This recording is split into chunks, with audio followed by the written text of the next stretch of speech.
working. All right, folks. I've come to clear things up from yesterday.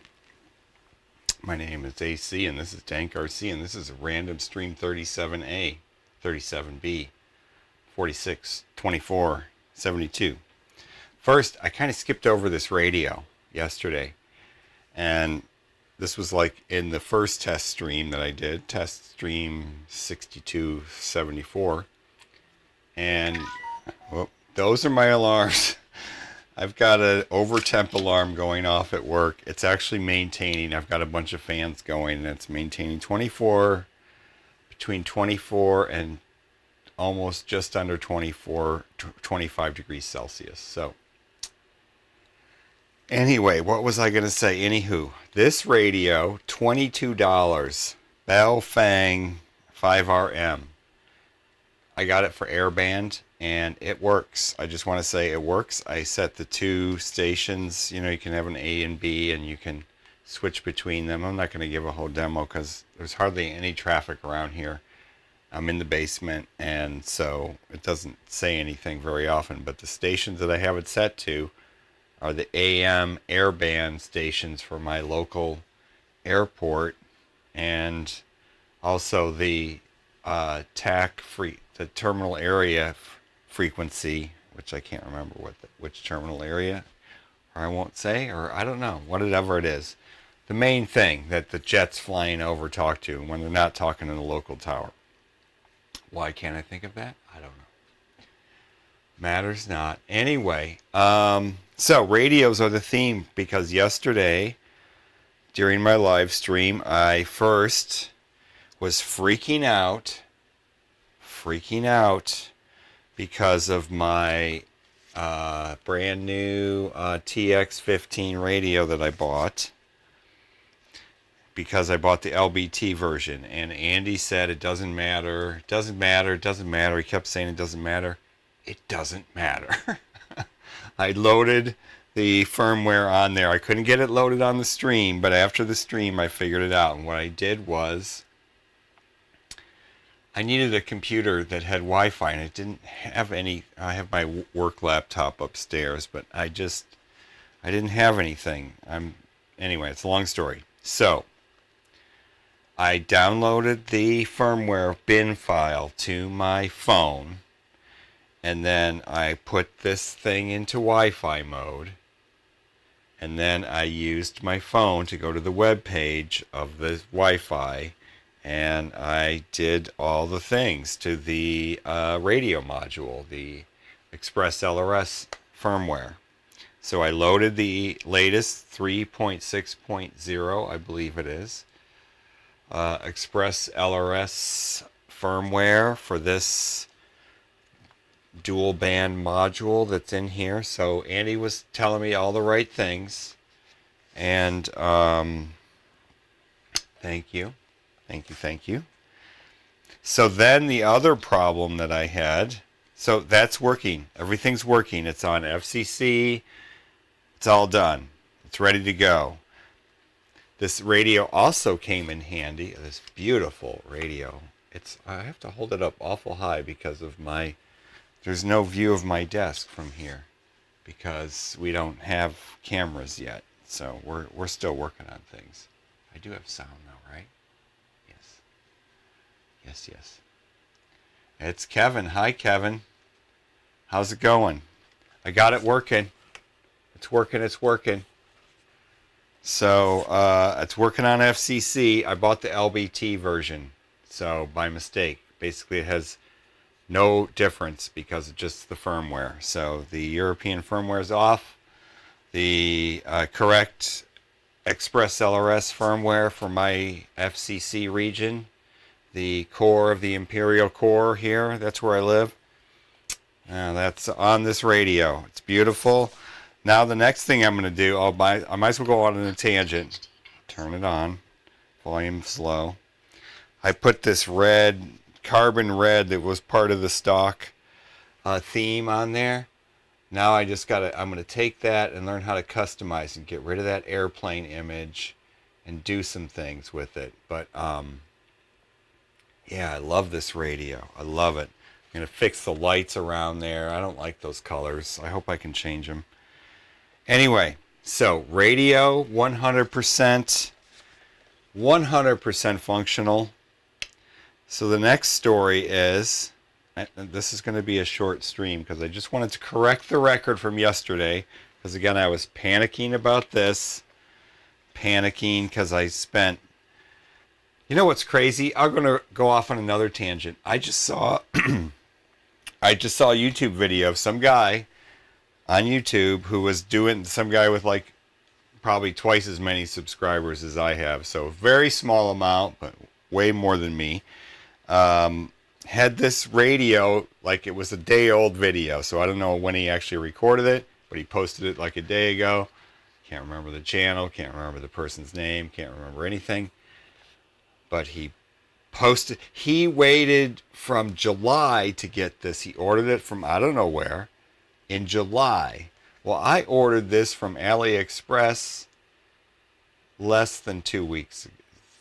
2 weeks ago? Probably 2 weeks ago. Not any more than 2 weeks ago. And it came from China in less than 2 weeks. So I don't know where that guy ordered this radio from or what the hell the deal was on that. That's my tangent on that. But anyway, I just wanted to clarify from the stream yesterday that this radio is 100%. Thank you, Andy. I see. Thank you. Oh, let me switch this. Let me fix this. See if I can fix this screen properly. 1 second. Let me see if I can just scooch this over. Scooch. There, I can see that, and then I'll have to put it back on here. Okay, so then,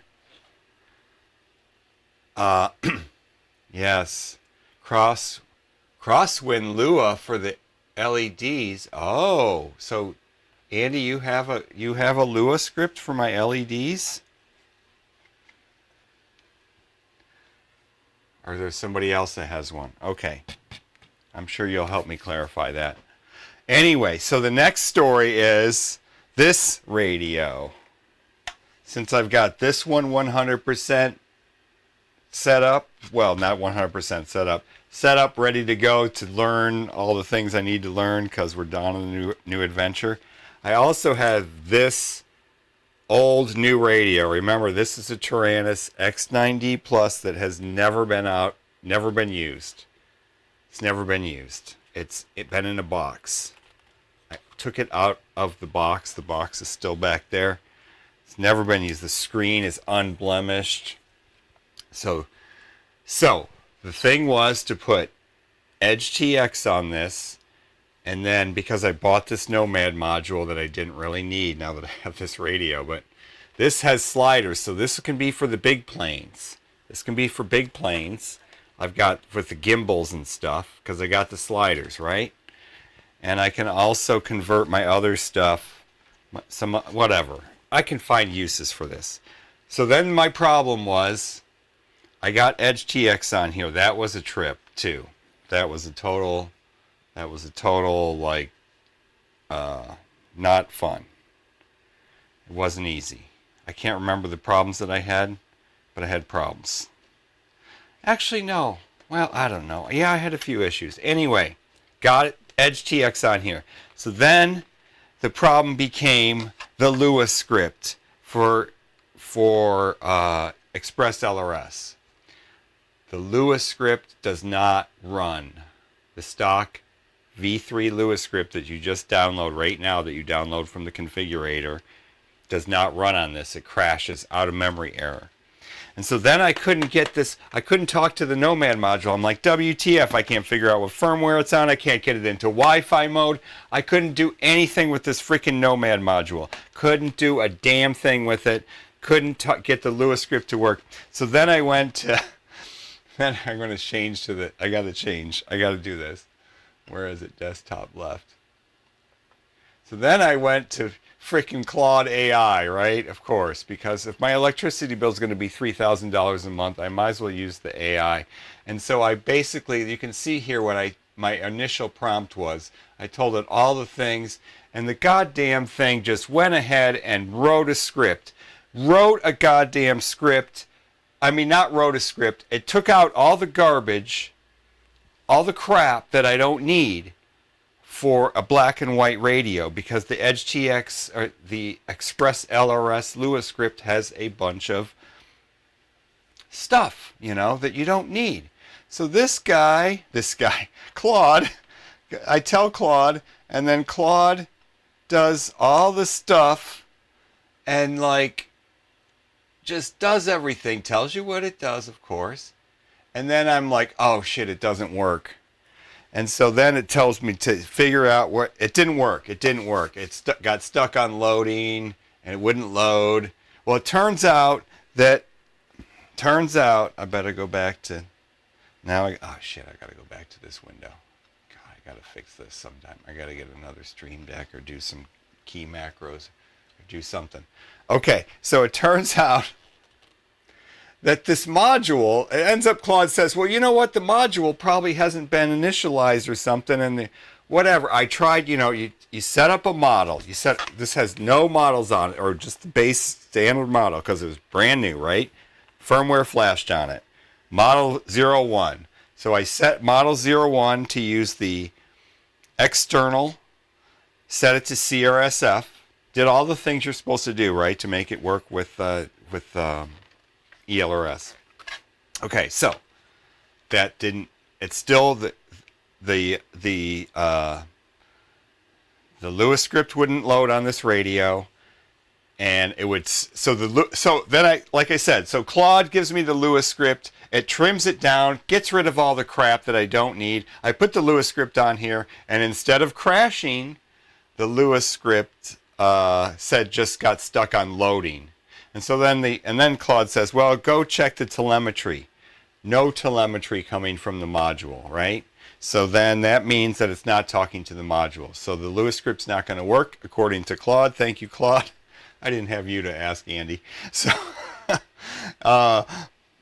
so what did I do? I took the freaking module out of here because, first of all, there's buttons on here. The buttons are set in software, and by default none of the buttons are set to turn on the Wi-Fi. That's what I found out, because I took the module out and then I put it in this radio, and then I took the model number, the only model that's set up in this radio, and I switched it to use the external module, and then I loaded the Express LRS script on this radio and turned the Wi-Fi on the module. And then I was able to connect to it and set the binding phrase and do the firmware and do all the things. And then I plugged it back into this radio, and the freaking Lua script that Claude wrote for me works. Oh my freaking God. I mean, I have a love-hate with AI. AI slop can't stand, but I use AI for actual stuff that's like purposeful. I've learned how to just write a clear and present prompt to it, a definitive prompt, exactly what I want, and that script worked the first time. I mean, there was no editing the script. See you later, whoever left. Bye.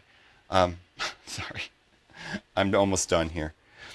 Just because that was just the update, for my foolishness. So this script over here. Let me switch to this desktop left. This script works out of Claude's mouth into the SD card. No changes from what Claude did. So Claude told me exactly all the parts up here that it cut out.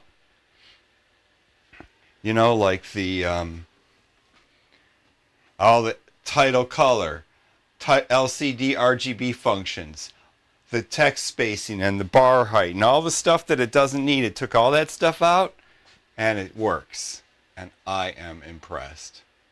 It doesn't take much for me, but because I don't know Lua. And so, you know what? But I shouldn't say that, because I'm keeping part of the story out. I did edit the file by myself yesterday. Not this file, the original version. And I I edited it by myself, and the same thing happened. So maybe my edits would have worked too, because I still hadn't initialized the module, and so it was stuck on loading. So basically both Claude and myself editing the file got past the out of memory error and got it to the loading screen. It was loading and stuck on that. And the reason it was stuck on that, probably my script might have worked actually yesterday. I could load it. I still have it. I can put it on here. But all I want to say is I'm going to close out this stream, because this is just, there goes my next alarm at work, temperature alarm. Ay, ay, ay. So I'm kind of excited now. I got my collection of radios, got my 2 Tyranni, old, new, both old, but one old and one new. I got my new, beautiful, this is a beautiful radio. I'm so glad that Andy showed me this damn thing. This is a freaking beautiful radio. I love it. I mean, I love it. I love it.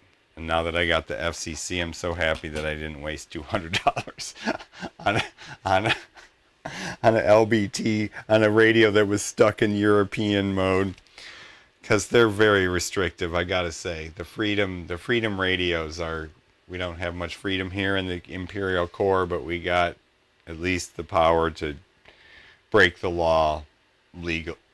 I don't know. I don't even know, because you're breaking the law. I'm going to go off on one more tangent before I end, because I'm not talking about anything else, but I have to realize that unless I'm finished, or I have to still become a member at the club again, unless I'm flying there, I'm flying illegally, because I'm never going to have all the things that you have to fly outside of a FRIA. So that makes me sad. See, I had just like a sad moment. So it doesn't matter, like the radio power, because you're already going to be breaking the law. So what if it's 2 watts? What if it's 1 watt? What if it's half a watt? It doesn't matter.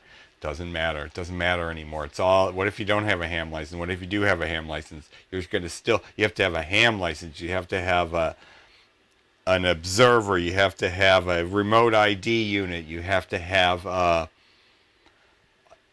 and you still can't go beyond BVOS. You cannot go beyond visual line of sight.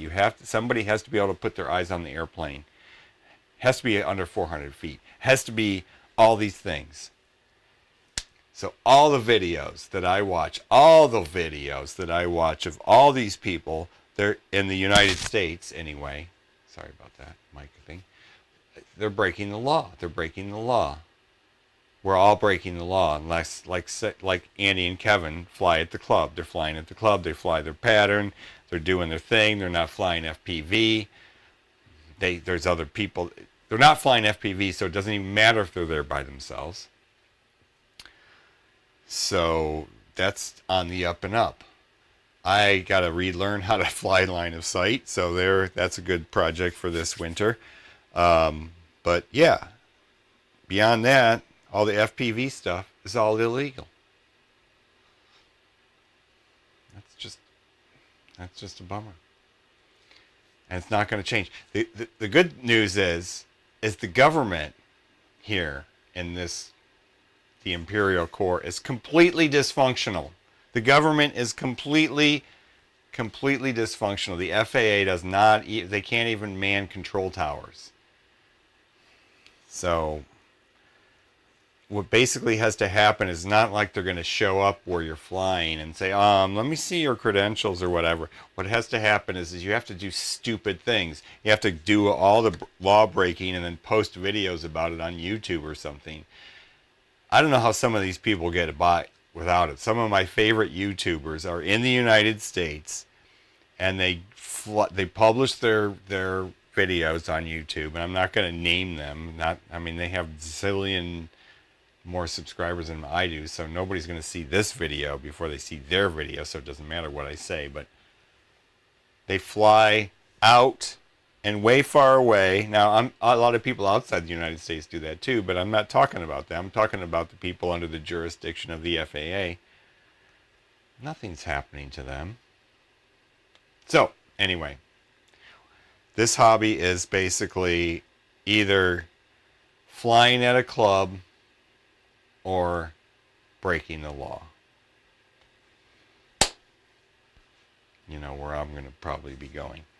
All right, so I thank you for watching, Kevin. I hope to see you sometime at the club, flying, of course. That's where we'll be, flying in under the legal umbrella of the law, protection and insured and all the things. We'll do all those things, and never will we do anything else that wouldn't be that. So I'm going to turn off this. I'm going to say I cleared up all the things. Thanks, Andy. Thanks, Robert. You also said that it would work. Now, Curie Kitten's video, actually, I know Curie Kitten and I do like his stuff sometimes, but that video wasn't as helpful as you. Maybe I didn't see the one that you were talking about, Robert, but it wasn't gonna. It didn't solve my problem. I needed to do the firmware with the phone. I just needed to connect to it over Wi-Fi and do the firmware that way, and it worked. Thank goodness. Okay. See y'all later, and we'll have a good one.